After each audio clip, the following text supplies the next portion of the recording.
What's up, everyone? Welcome to my channel. My name is Cassie, and you know what this hat means, right? It's Witchy Wednesday. And so today we'll be talking about the Eastern State Penitentiary, which if you follow any kind of paranormal anything, you have definitely heard of this place. It is one of the most haunted prisons. Beyond the hauntings, it is just historically pretty significant in a lot of different ways. So we're going to kind of get into that. If you like this video, leave a like, subscribe. If you dislike it, but leave a comment either way, because you know I love to hear what you have to say. And let's get started. So it is hot as hell here in Oklahoma, so I'm doing like a very light, no makeup look. Just can, because why not? It's so hot outside, I'm not doing anything that could just like melt. But getting into it, so Eastern State Penitentiary, right? It's was a prison. It is now actually a museum that does like ghost tours and Halloween tours and stuff like that. But it was one of the early prisons in America, possibly in the world. I'm not really sure on that one, but it was definitely one of the early prisons in the United States of America. And it's interesting because it's actually considered one of like the worst prisons ever done here, but it was created to combat a bad system. So, irony there. Anyway, so it's a big, massive structure in Philadelphia. It was opened in like 1829, and the ironic thing is, before that, right, the whole like system was basically like they only held prisoners until their trial, and after their trial it was pretty much corporal punishment. Like even fairly minor infractions would end with floggings, whippings, even execution. Things even just like stealing stuff could end up in hangings and stuff like that. So not a great system. The whole reason it even began was because a Dr. Benjamin Rush, I'm not good with names either, argued, and some people attribute it to Quakers in general because Quakers were very pacifistic and it had a little bit of their like, it definitely had some religious connotations there. So possible there's some debate on that I've heard or read. So some people aren't sure if it's Quaker influence or the Enlightenment influence or whatever that is from England. And either way, it definitely had religious attributes and was definitely heavily influenced by that.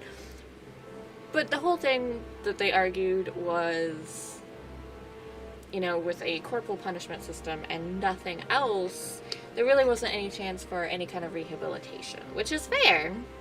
So the whole thing that they argued was, you know, with this system, first it was inhumane, you know, people were dying and getting whipped and stuff for really stupid reasons, and also just that nobody was going to regret their actions because it was all just corporal punishment. Like, they really argued for the whole rehabilitation shtick there, which was fine.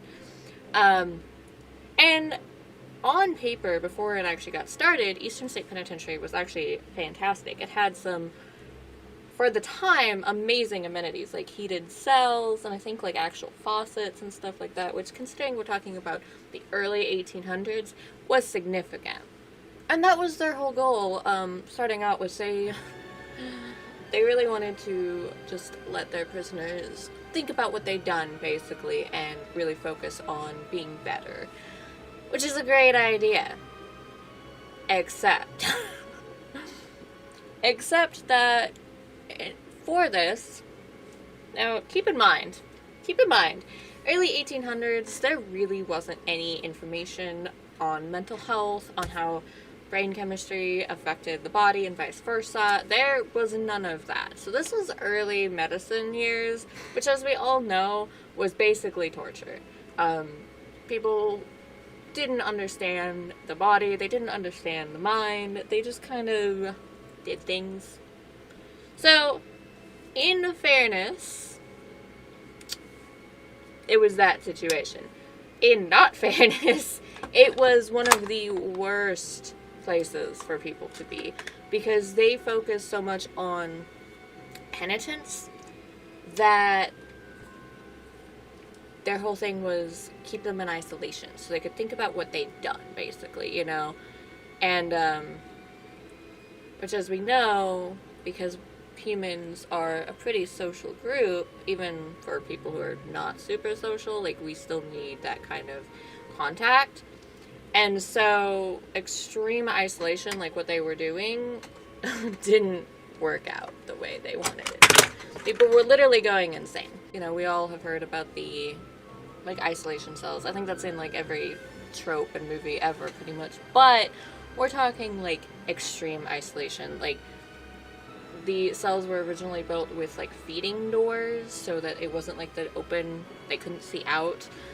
They changed that a little bit to where they could actually go in and out of the front door, but, like, the original concept was that they could only go out the back door to these, like, individual exercise pens, basically, that had high walls. They couldn't see each other. They weren't allowed to talk.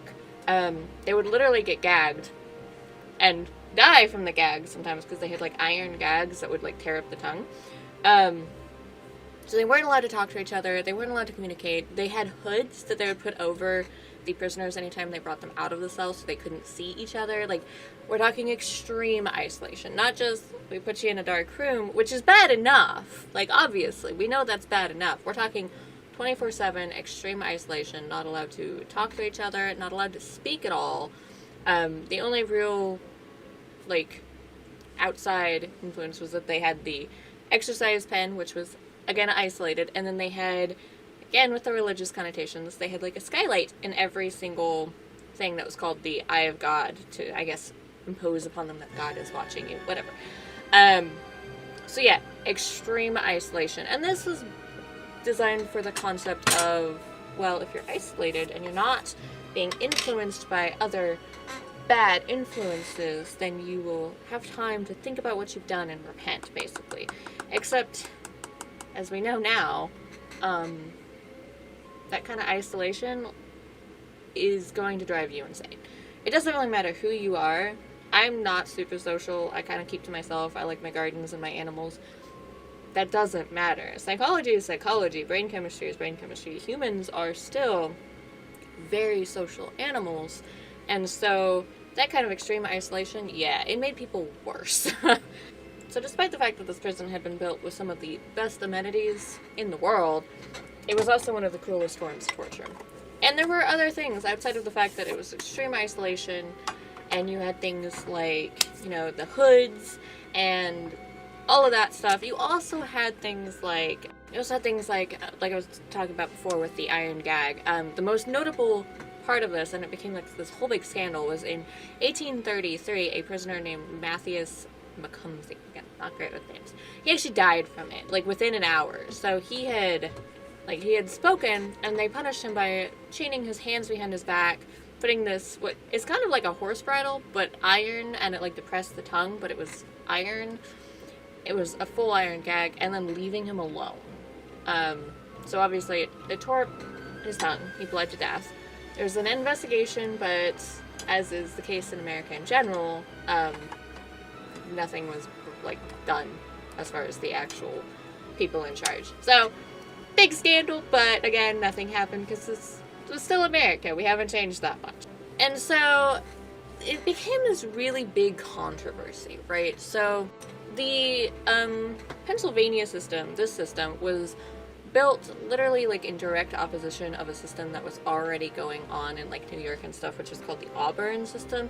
The Auburn system also had a system of silence, but they did it the opposite way. So they had their prisoners work together in silence. Their idea there, I think, was just, like, learning to cooperate with each other, except it was still, you know, terrible.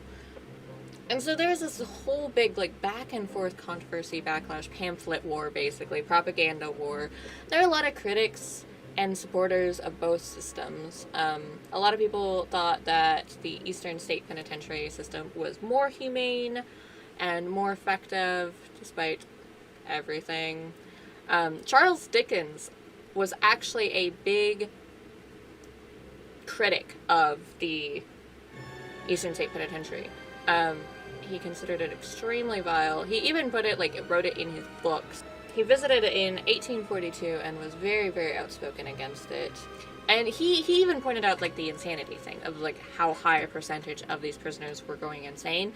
The issue was, this was 1800s, right? So a lot of the inmates were immigrants. A lot of them were Irish Americans, a lot of them were African Americans. And so, in true 1800 fashion, the physicians actually did acknowledge that he was right and that there was a high percentage of insanity, but they pretty much was like, well, it's the Africans, it's the African Americans, the black people.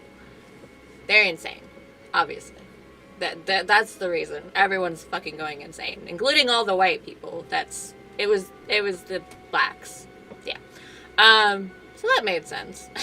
But anyway, in like the 1850s, I think 1850s, at that point, there was a lot of overcrowding. There was a lot of like things, they couldn't keep up with the demand, basically, because they would imprison everyone. Back then, nowadays we have like, at least in America, but I'm sure it's not that different everywhere else, we have things like community service, fines, things like that for minor infractions. Back then they really didn't have that.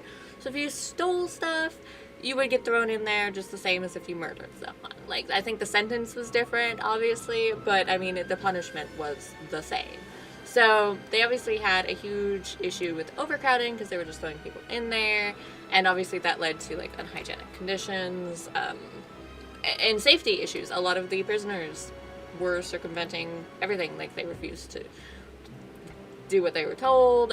They would find ways to communicate with each other. They do like tapping through the pipes and stuff. I mean, they fought back. Irish Americans obviously were Catholic, typically speaking, and this was a Protestant-run prison, so they fought the religious overlords as well. I mean, it was this whole big issue. So they ended up lightening up the isolation, but the conditions were still bad, and they didn't close down the prison. They also didn't really change anything else, so cool. Too little there, I guess. So then we move forward, right? We've kind of gotten past the initial stage. This was done early 1800s, lasted throughout the 1800s. A little bit of changes, but not significant. But in 1913 was when things really changed. They pretty much called Eastern State Penitentiary dead at that point. They were like, yeah, okay, so this is a dead system. Pretty much everywhere else at this point had adopted more congregate systems, less the isolated problems. And so they kind of converted Eastern State Penitentiary a little bit to that, as much as they could, for the reasons that, one, it was considered more humane at that point, although, again, mental health has not really been well documented and well understood at all as we can say, until like very recently. So even early 1900s, really, we didn't know much about it. So it was kind of considered more humane, but we really didn't know the significant impacts that it was having as we do now. But they did convert more to like a congregate system. Like, they took down the like individual exercise pens and stuff. So in 1929, if anyone follows any kind of history, we've heard of Al Capone, right? So Al Capone was actually imprisoned in the Eastern State Penitentiary in 1929. But there was obviously a lot of bias there because he pretty much had like a hotel room in his cell. Like, between the like other prisoners, his people, whatever, that bringing stuff in and out, and then just the corruption of the actual enforcers and police force and stuff, he was pretty much able to live his life like normal. And so Al Capone supposedly, like, he still had like, he would have nightmares, like, he would scream in the middle of the night and stuff. Like, people would hear him begging Jimmy to leave him alone, which was the name of somebody who had died in one of Al Capone's little escapades. So, don't know if that was sensationalized or Al Capone was kind of starting to go insane, because I believe he actually did go insane later on, or supposedly did. Or if this was like the first instance of ghost activity. So moving on, so like 1933, right, the prisoners rioted to protest like the overcrowding and all of that fun stuff, which we are super surprised by the riot, right? Yeah, very surprised that people were upset at their conditions. But I mean, it was a full riot. They set fire to the prison, all of that fun stuff, like full riot. Moving on from the riots, right? So I think in like 1945, they actually had this big escape. Slowly Slick Willie Sutton, that was his name. He was a notorious bank robber at the time, and he escaped with 11 other men through a tunnel under the wall. Which is funny, because you always see in the movies, like, them digging the tunnel, you know, Scooby-Doo and stuff like that, and you're always like, that wouldn't work, but actually, it did. So then, moving fast forward again, the 1900s were very, very, active for Eastern State Penitentiary. Anyway, so in 1961, another riot hit, which we're all, again, very shocked by, right? Very shocked. That's when discussions really started about closing down the Eastern State Penitentiary. Because they'd had so many scandals, this had been going on for a long time, they can only really handle so many riots, and yeah, obviously people escaping, and, you know, things like that. So yeah, they really started talking about that. I forgot to do highlighter, by the way, so I'm gonna go ahead and do that. So in 1971, Eastern State finally closed their doors. That was the wrong brush. So yeah, they finally closed their doors. They're like, fuck this shit. We're over these people. And it remained kind of closed for quite a while. I think in, 1994, it became a museum? Yeah, okay, so they started tours, like, a little bit earlier, but, like, they didn't become, like, a full museum until 1994. Because Eastern State at this point was so run down between the electric and the plumbing, and literally everything else going on, that it was just, it wasn't worth really renovating. Like, they couldn't make it into something else that would actually, like, work. And it, you know, you can visit it, yeah. And they do Halloween, like, haunted house tours, which I think is really cool, and I would love to do that one day. It's one of the country's top ranked haunted house experiences, which is unsurprising. I mean, this was a prison, right? This housed some of the, not all of them, but some of the most dangerous, well-known criminals in America for, like, over 100 years. So, yeah, I mean, people died, people were tortured, people went insane. You know, it wasn't a good place. So, yeah, it's fucking haunted, dude. Like, if there was ever gonna be a place where ghosts were gonna be, it's gonna be a place like this, right? So, some of the experiences that visitors, and I think workers, have even reported are things like cackling and voices, especially coming from, like, cell block 12, shadow figures, footsteps, whispers, giggling, things like that. Pretty normal haunted stuff. People have reported being touched, things like that. Like, it's not just sightings or auditory, like, people are getting touched. Like, it's physical as well, which is a little concerning when you think about, like, some of the people who were housed there. So, yeah. But anyway, yeah, it's a really interesting place. It is probably one of those definitive, iconic things to look at when you're, like, you know, the road to hell is paved in good intentions, right? Because this prison was built with good intentions. People genuinely wanted a better system than what was being done.